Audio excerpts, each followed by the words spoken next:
بن عمیر، کون تھے عثمان غنی، کون تھے سعد ابن ابی وقاص، قریش کے اعلیٰ گھرانوں کے چشم و چراغ نوجوان، وہ آ رہے ہیں محمد کے ہاتھ پر بیعت کر رہے ہیں، اسلام لا رہے ہیں صلی اللہ علیہ وسلم۔ انہوں نے دیکھا یہ ہمارے غلاموں میں بھی یہ آگ پھیل گئی، یہ تو سمجھیے کہ بارود کے اندر آگ لگ رہی ہے۔ یہ ابھی تک تو قانے تھے جو ظلم ہم کر رہے تھے اس پر، لیکن ان کے اندر اگر یہ ایمان اور اسلام کی دعوت اور تحریک ان میں پھیل گئی تو ہمارا اقتدار اور ہمارا یہ پورا نظام جو ہے یہ چوپٹ ہو جائے گا۔ یہ ہے وہ چیز جو میں نے کل آپ کو اقبال کا مصرع پڑھا سنایا تھا کہ نظام کہنا کے پاس بانو یہ مارز انقلاب میں ہے، beware of the revolution that is coming, لہذا اپنی پوری قوتوں کو جمع کرو اور کچل دو انہیں، مارو انہیں۔ یہ کام شروع ہوا ہے سن 5 سے، بلکہ 4 کہنا چاہیے، 4 سے لے کر 12 تک 8 برس اس کو کہتے ہیں پرسیکیوشن، فزیکل پرسیکیوشن، تشدد، مار پیٹ، جلانا، دہتے ہوئے انگاروں پر لٹانا، فاقے رکھنا، بھوکے رکھنا، ان کو ڈال دی گئی زنجیریں، گھروں میں بند کر دیا گیا نوجوانوں کو۔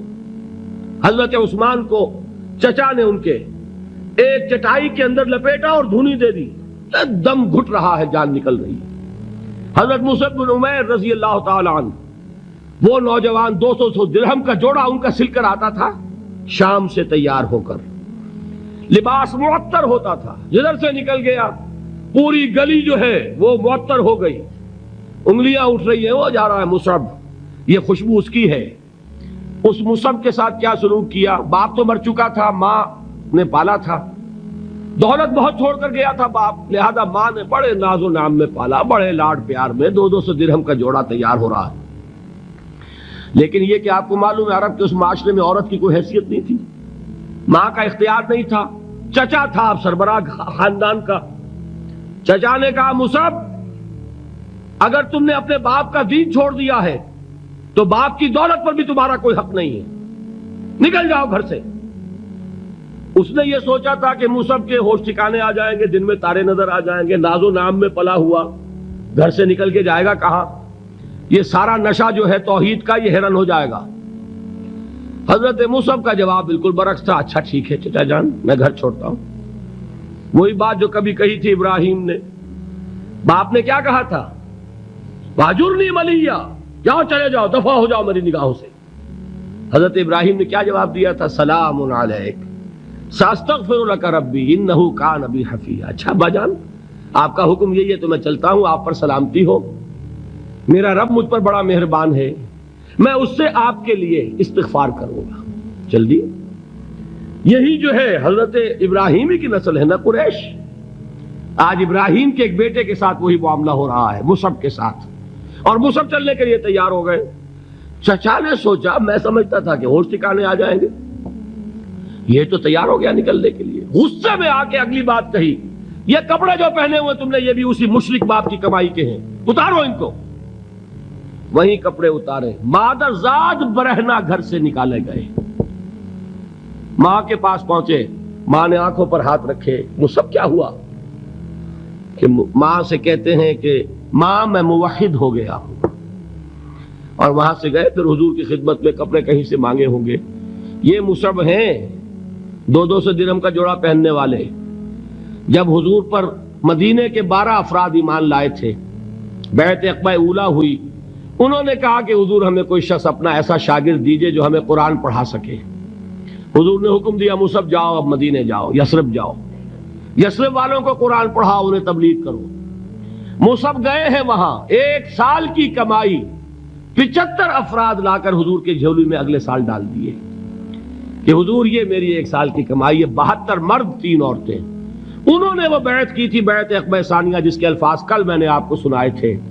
بایعنا رسول اللہ صلی اللہ علیہ وسلم علی السمع والطاعت فی العسر والیسر والمنشط والمکرہ وعلی اثرۃ علینا وعلی لا ننازع الامر اہلہ وعلی ان نقول بالحق اینما کنا لا نخاف فی اللہ لومۃ لائم۔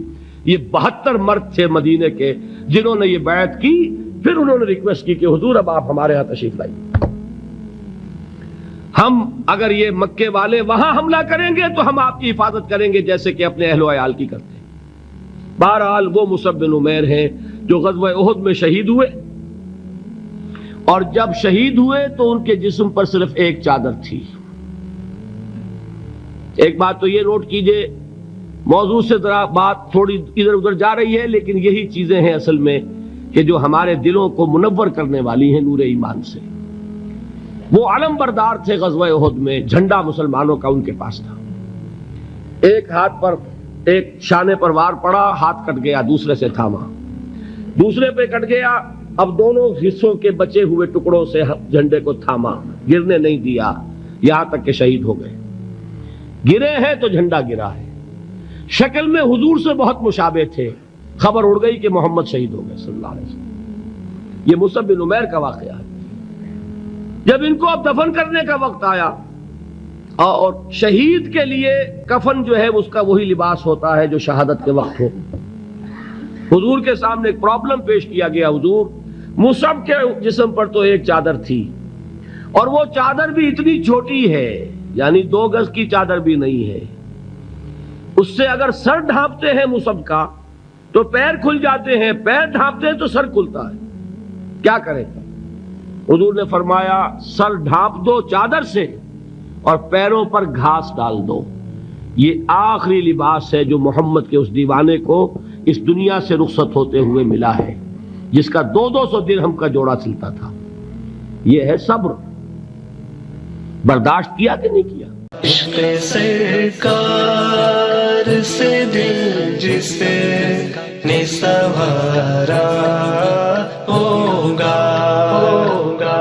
اس کی قسمت کا بلندی پہ ستارہ ہوگا، اس کی قسمت کا بلندی پہ ستارہ ہوگا۔